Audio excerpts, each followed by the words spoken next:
Bonjour, j'espère que vous allez bien. Aujourd'hui, je vais vous lire donc la suite de l'œuvre en prose de Charles Péguy. Nous allons lire un extrait de la note conjointe.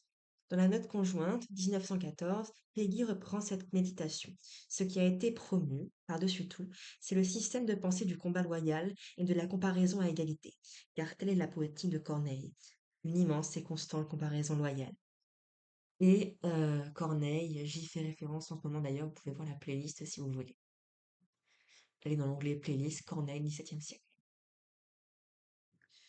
D'ailleurs, je pourrais la mettre en description, si j'y pense. Lecture. C'est la température qui aura monté et ce n'est pas le thermomètre qui aura baissé. L'Éternel s'élèvera de toute sa hauteur, au-dessus du temporel, et ce n'est pas le temporel qui aura baissé.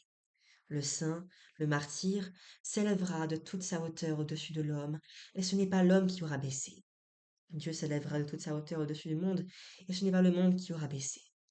Nul ne sera servi frauduleusement, nul, et il est honteux d'avoir à le dire, nul, et pas même Dieu.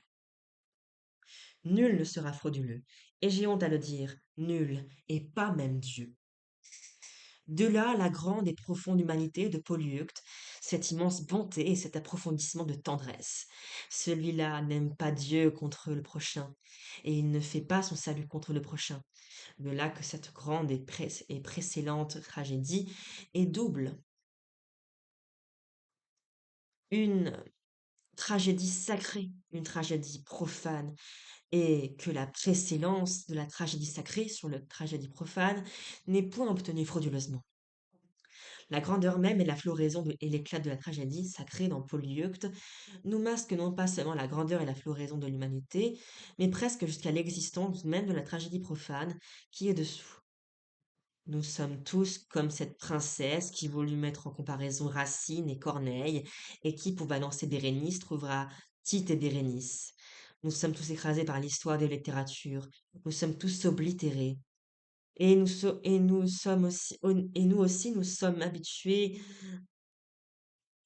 Nous ne voyons pas que la grande tragédie profane de Corneille, le Cid étant mis à part, car à vrai dire, il n'est pas une tragédie profane, il est une sorte de tragédie sacrée de l'honneur et de l'amour et de la jeunesse, plus précisément une tragédie sacrée de ce que l'honneur et l'amour ont de sacré dans l'âge de la jeunesse. Historiens et habitués, nous ne voyons pas que la grande tragédie profane de Corneille, comparable et incomparable, la tragédie profane de l'âge de Titus et de Bérénice, c'est Polyeucte encore, c'est la tragédie profane qui court sur la tragédie sacrée de Polyeucte.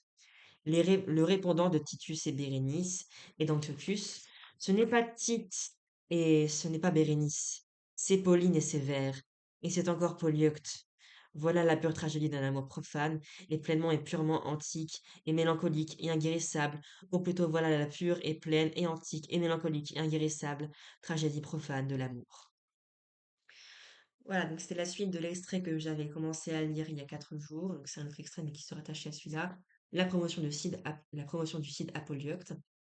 Et donc, nous allons, dans 4 jours, terminer cette séquence avec une dernière vidéo, toujours sur la note conjointe. Et je vous fais de gros bisous. À bientôt!